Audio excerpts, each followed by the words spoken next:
Hoy domingo 28 de junio celebramos el 13º domingo del tiempo ordinario y la Iglesia nos propone el Evangelio de Mateo capítulo 10 versículos del 37 al 42.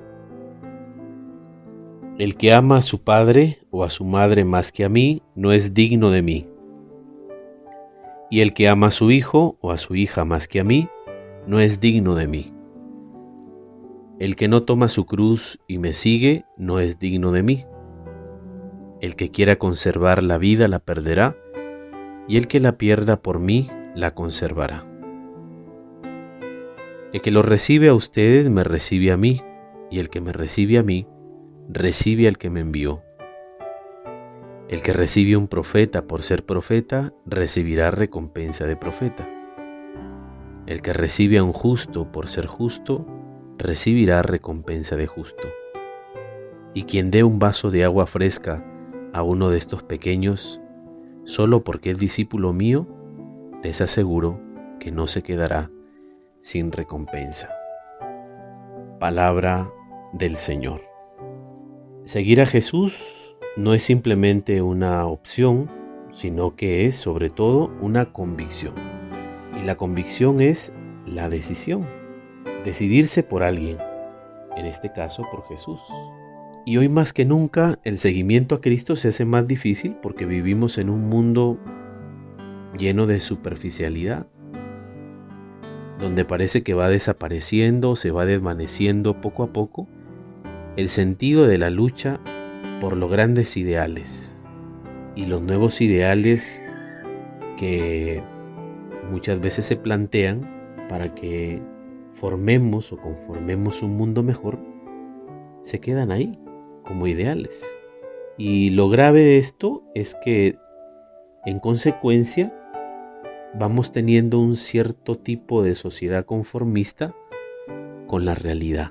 Y esta realidad conformista lo va a hacer todo absolutamente normal. Es verdad que hay la posibilidad de pensar cómo hacer para transformar el rumbo de la historia. Hay que reconocer que a veces somos un conjunto de personas, de individuos con buenas intenciones, pero entre esas buenas intenciones y hacer la realidad hay una distancia enorme. Hoy en día vemos cómo nos cuesta sacar del bolsillo un dinero para ayudar a una persona que se está muriendo o que necesita de nuestra caridad. Es más difícil ayudar a una persona que complacerse a sí mismo. Lo que es para mí, yo gasto lo que sea, y más aún si son cosas negativas. Entonces, hay iniciativas, pero se necesitan forjar convicciones profundas que hagan posible una nueva forma de ser y de vivir en esta historia. El Evangelio de Mateo subraya precisamente el valor de la cruz como camino para comprender y juntarse, estar muy unidos al proyecto de Jesús, a lo que Jesús quiere para nosotros. Salvarnos, redimirnos, instaurar el reino de Dios, donde vivamos todos amándonos como hermanos. Y tú y yo como discípulos del Señor debemos tomar la cruz como un signo de compromiso en el cual tenemos que arriesgar a perder la propia vida por esta causa. El que no tome su cruz y me sigue no es digno de mí, dice Jesús. Jesús tomó la cruz sobre sus hombros y murió en ella. Y es así como la cruz se convierte en el símbolo de todo sufrimiento y dolor humano. Llevar la cruz es sinónimo de padecer, de sufrir. Todos llevamos la cruz, aunque a veces parece que los demás vivan mejor que nosotros, pero es solo porque conocemos nuestra cruz y no la de los demás. A veces decimos, pero ¿por qué me tocó sufrir a mí? ¿Por qué estoy viviendo esto? Y mira a mi vecino del frente, del costado, por aquí, por allá. Se dan la buena vida, viven bien, nunca se enferman. Están felices. Cuidado, tranquilos. Caras vemos, corazones no sabemos. Y es que no conocemos las cruces de los demás. Incluso podríamos estar ignorando las cruces de las que viven con nosotros. Y eso nos va a hacer prejuzgarlos, juzgarlos y tener actitudes no tan humanas ni cristianas con ellos. Por tanto, no juzguemos lo que no conocemos. Jesús ha venido a la tierra para llevar la cruz y nos enseña a ti y a mí cómo llevarla.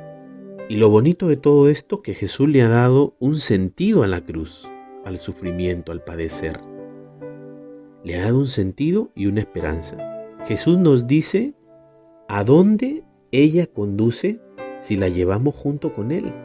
Tu dolor y el mío, tu sufrimiento y el mío, sufrimiento físico, moral, espiritual, si lo llevamos junto con Jesús, nos va a conducir a la resurrección y a la alegría. No hay mal que dure 100 años, ni cuerpo que lo resista, dice el refrán. Y el Papa Francisco nos invita a no tener cara de funeral. Entonces nos vamos dando cuenta que hay una realidad en que el placer y el dolor interactúan en nosotros. El mismo placer desordenado es el que se revela y se transforma en sufrimiento. ¿Cuáles son las consecuencias de nuestro placer desordenado? Enfermedades, dolores, sufrimientos, carencias, abandono. El placer es engañoso porque promete lo que no puede dar. Y en eso hay que tener mucho cuidado. Satanás le gusta jugar con el placer. No te olvides, el placer es engañoso porque promete lo que no puede dar. El placer, antes de ser gustado, parece como ofrecerte cielo y tierra, pero una vez pasado, te encuentras con nada entre las manos. Y es así como se vincula el sufrimiento como consecuencia del placer desordenado.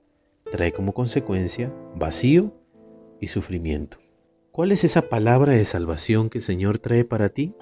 Que Cristo ha destrozado esta cadena, haciendo lo contrario que hizo Adán y hace todo hombre.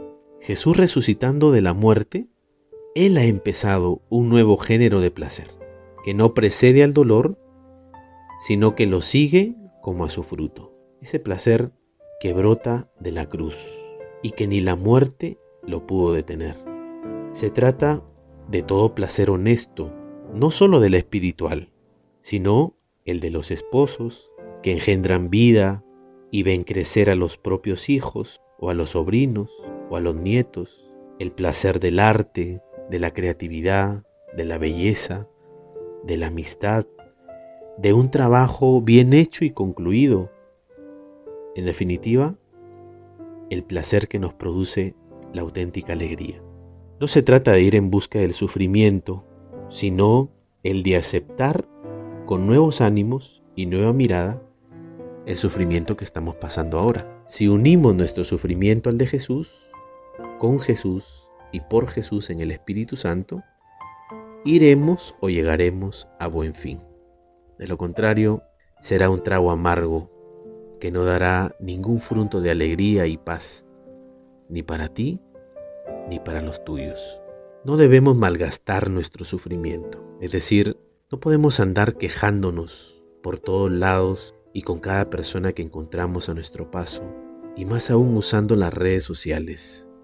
Que todo el mundo se entere que sufro, queriendo llamar la atención de los demás. ¿Y eso qué trae consigo? Que la gente se dé cuenta que tú estás mendigando cariño, amor, que trata de llamar la atención, estás mendigando afecto. Y por ahí habrá alguna persona que se va a aprovechar de ti con otras intenciones. Por tanto, debemos ser muy prudentes en manejar nuestro sufrimiento, nuestro dolor, porque esto no significa llevar la propia cruz, sino significa ponerla en los hombros de los demás. Tu sufrimiento no debe hacer sufrir a los demás. Lo que deberíamos hacer es custodiar o guardar celosamente cualquier pequeño sufrimiento como un secreto entre nosotros y Dios. Y así, el sufrimiento no pierde su perfume y olor a la santidad. Saber sufrir en silencio no es ser cómplice del sufrimiento, de ningún modo, sino que es una de las cosas que más nos ayudan a tener paz y armonía en la familia, en una pareja, en un grupo, en un movimiento, en una comunidad religiosa.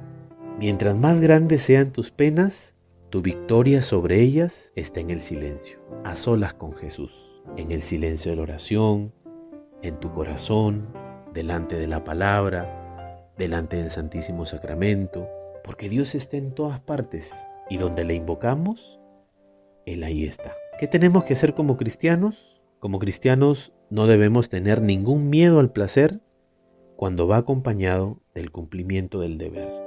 La palabra nos dice en Eclesiastés 9, del 7 al 9, anda, come tu pan con alegría y bebe con buen ánimo tu vino, porque Dios ha aceptado tus obras.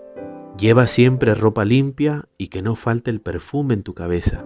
Disfruta con la mujer que amas todos los días de la breve vida que te han dado bajo el sol, porque esa es tu recompensa en la vida por los trabajos que realizas bajo el sol. Por tanto, la palabra de Dios nos está invitando a vivir cada día con alegría. Nos habla del placer que viene de Dios y no hay en él rasgo alguno de pecado.